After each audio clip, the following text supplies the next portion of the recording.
당신을 불쾌하게 했던 그 사람은 당신이 기뻐할 거라고 진심으로 믿었습니다. 그 사람은 당신을 무시한 게 아닙니다. 당신의 얼굴을 읽지 못한 겁니다. 그리고 오늘 이야기의 절반은 그 얼굴을 만든 사람에 관한 것입니다. 같은 장면을 두 개의 각도에서 보겠습니다. 이런 댓글이 있었습니다. 본인 이야기를 많이 하면 그게 나중에 본인에게 돌아오는 칼날이 되더라. 또 다른 사람은 이렇게 썼습니다. 내가 잘해준 건 생각도 안 하고 내가 어려워지니까 태도가 변한 40년 친구. 몇 명은 정리했다. 이 말들에는 공통점이 하나 있습니다. 아무도 조언을 구하지 않았다는 것입니다. 사람들은 이미 알고 있습니다. 무엇이 관계를 무너뜨렸는지. 그런데 왜 그걸 알면서도 우리는 그 말을 멈추지 못했을까요? 그 질문에는 아무도 답하지 않습니다. 오늘 우리는 거기서 시작합니다. 이 채널은 한 가지 방법을 씁니다. 같은 장면을 두 번 봅니다.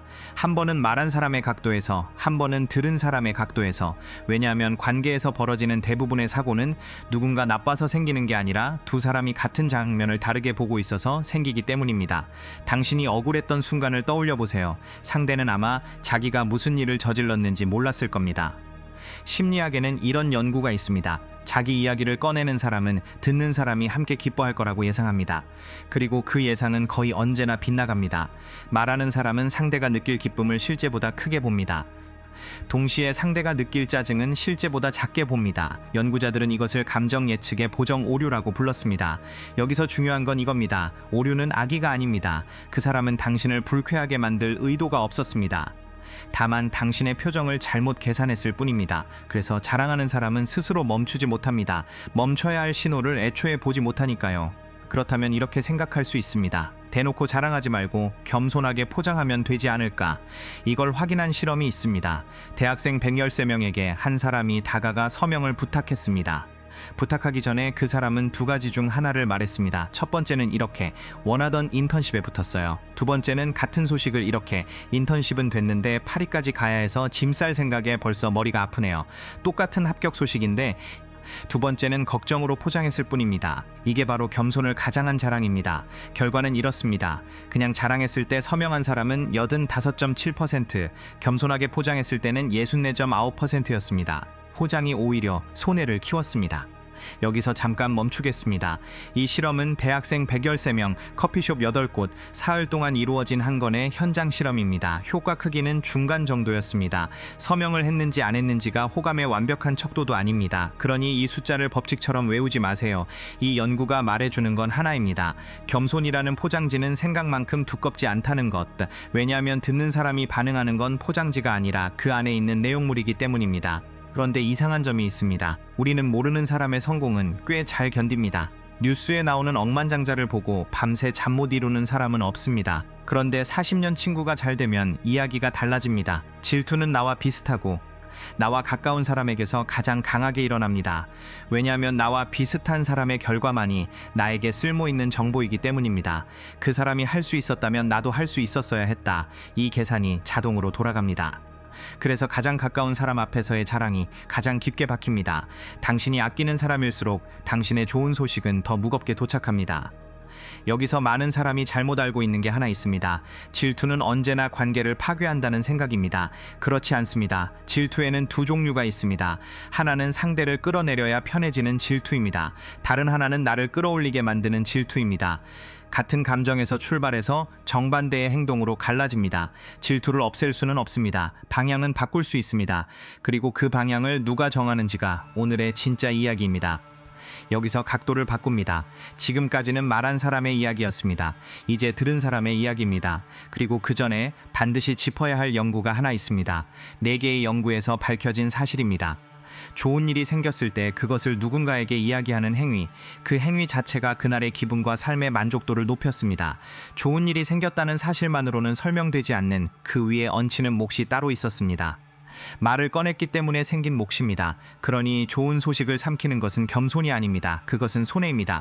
당신도 손해를 보고 듣지 못한 그 사람도 손해를 봅니다. 그러니 결론은 침묵이 아닙니다. 댓글에 이런 말이 있었습니다. 말은 아낄수록 좋더라. 많이 말하다가 이제는 많이 듣는 편인데 이게 훨씬 낫다고. 이해합니다. 저도 그 마음을 압니다. 하지만 그건 해결이 아니라 후퇴입니다. 말을 줄이면 상처도 줄어듭니다. 그리고 관계도 함께 줄어듭니다. 문제는 당신이 말을 했다는 것이 아니었습니다. 문제는 당신이 말하는 동안 상대의 각도를 한 번도 보지 않았다는 것입니다.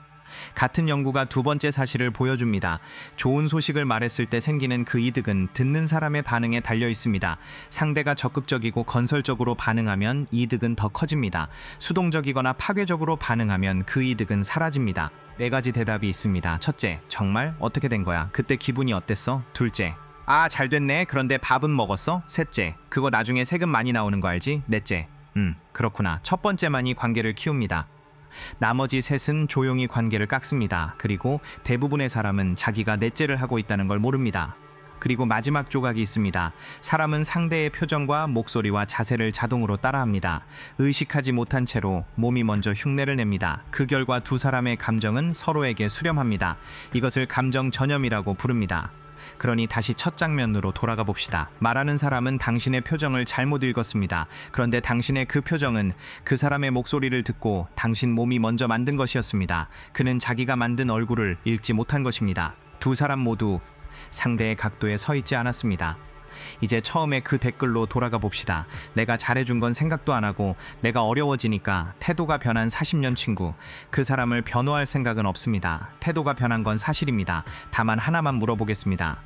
당신이 잘 나가던 40년 동안 그 친구는 어떤 대답을 들었을까요?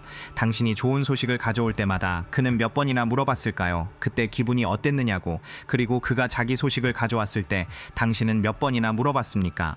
40년입니다. 그 안에는 두 사람의 각도가 40년어치 쌓여 있습니다. 무너진 건 한순간이 아니었습니다. 그래서 오늘 드릴 것은 규칙이 아니라 두 개의 문장입니다. 하나는 말할 때, 하나는 들을 때. 말할 때는 이렇게, 나 이번에 잘 됐어 대신에, 이번 일 사실 내가 그때 해준 말이 없었으면 못했을 거야. 같은 사실입니다. 각도만 다릅니다. 첫 번째 문장은 당신의 성공을 상대 앞에 세워둡니다. 두 번째 문장은 상대를 당신의 성공 안으로 데려옵니다. 들을 때는 이렇게, 아, 잘 됐네 대신에, 정말?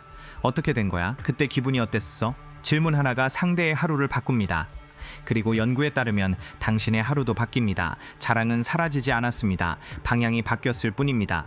아주 작은 것 하나를 제안합니다. 오늘 누군가에게 좋은 소식을 전할 일이 있다면 그 문장 안에 그 사람의 이름을 넣어 보십시오. 그 사람이 실제로 한 일이 있다면 그것을 말해 주십시오. 그리고 반대로 오늘 누군가가 당신에게 좋은 소식을 가져온다면 잘 됐네에서 멈추지 마십시오. 한 번만 더 물어보십시오. 그때 기분이 어땠어? 그 한 문장이 당신이 그 사람에게 줄 수 있는 가장 싼 선물이고 가장 오래 남는 선물입니다. 정리하겠습니다. 당신을 불쾌하게 했던 그 사람은 아마 악의가 없었습니다. 당신의 각도를 보지 못했을 뿐입니다. 그리고 그 사람의 보지 못한 당신의 얼굴은 그 사람의 목소리가 만든 것이었습니다. 누구도 혼자 관계를 무너뜨리지 않습니다. 오늘 누군가에게 그 사람은 당신이었을지도 모릅니다. 같은 관계도 각도를 바꾸면 달라집니다. 다음 편에서는 거리를 다룹니다. 얼마나 가까워야 가까운 것인지, 어디서부터가 침범인지. 구독해 두시면 조용히 찾아가겠습니다.